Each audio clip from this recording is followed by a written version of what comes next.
तो आज हम बेसिकली बात करेंगे कीवर्ड आर्ग्यूमेंट्स और कीवर्ड आर्ग्यूमेंट्स हम क्यों यूज़ करते हैं। तो बेसिकली अगर हम कोई आर्ग्यूमेंट उसके जो फॉर्मल आर्ग्यूमेंट का नेम है उसके साथ हम एक डिफ़ॉल्ट वैल्यू पास कर दें तो वो that is a keyword argument. And basically remember the keyword argument and the formal argument name should be the same. The keyword argument से we get a benefit that we can pass a value to that exact variable name. हमें name का पता होगा कि हम इस name को इस वेरिएबल नेम को हम क्या वैल्यू असाइन कर रहे हैं। इसका बेनिफिट ये है। तो बेसिकली सबसे पहले on the first line we defined a function called my complex.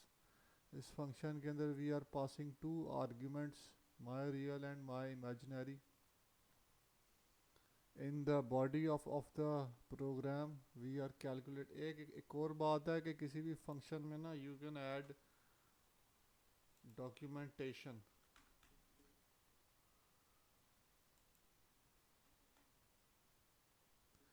तो उसके ना अंदर डॉक प्रॉपर्टी भी आप कॉल कर सकते हो, पर वो प्रीवियस लेक्चर में मेंशन कर दिया था। तो इसके अंदर बेसिकली एक कॉम्प्लेक्स फंक्शन कॉल कर रहे हैं और इसका काम है कि एक रियल पार्ट और एक ऑप्शनल इमेजिनरी पार्ट को लेके उसके अंदर कैलकुलेशन करके एक नंबर को रिटर्न करना है, एक कॉम्प्लेक्स नंबर। और वो फिर हमने माई रिजल्ट रिटर्न करा देना। This function my complex will return a value a complex number. So basically ये जो प्रिंट लाइन स्टेटमेंट है, माई रियल आर्ग्यूमेंट को हमने टू वैल्यू पास किया और माई इमेजिनरी को 8 वैल्यू पास किया। In K1 we are passing with the name. these two variables are called the keyword arguments। और अगर हम इसको रन करके देखें सो you can see the complex number is 2 + 8।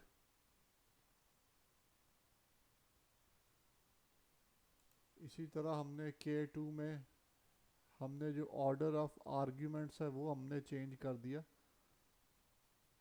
My real को बाद में कॉल किया, माई इमेज कीवर्ड आर्ग्यूमेंट को पहले कॉल वैल्यू असाइन कर दिया। तो आप देख रहे हैं ऑर्डर डज नॉट मैटर। हमने जो वैल्यू पास किया वही वैल्यू उसी तरह K2 में असाइन हुई है। इसी तरह K3 में हमने ये किया है कि हमने पहले जो एक्चुअल वैल्यू है 2 वो पास किया, सेकंड में हमने कीवर्ड आर्ग्यूमेंट को वैल्यू असाइन किया। So let's see what happens in K3। तो K3 में भी ऑर्डर बिल्कुल वैसे ही है, 2 + 8, क्योंकि कंपाइलर कीवर्ड आर्ग्यूमेंट्स को इट अंडरस्टैंड्स इट। पर अगर मैं इसका ऑर्डर चेंज कर दूं, फॉर एग्जांपल मैं अगर 2 को बाद में पास कर दूं which is the actual argument, now you will see we got a red squiggly line, a syntax error. वो कह रहा है positional argument can not appear after keyword arguments. तो उसका मतलब ये है कि जो पोजिशनल आर्ग्यूमेंट्स है वो पहले आए।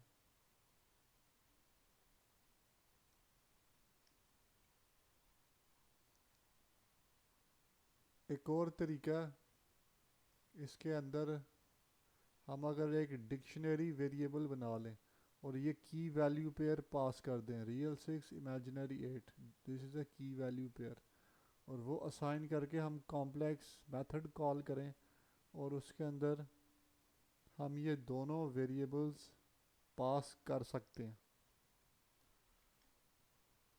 सो you can see the output 6 + 8, it's a complex number, और हमने एक डिक्शनरी वेरिएबल पास किया एक dictionary variable, it has a key value pair, so the key is real and the value is 6. The second key is image and the value is 8. So my dictionary object भी variable पास करके भी हम एक complex के parameter में हम ऐसे भी आर्ग्यूमेंट्स पास कर सकते हैं।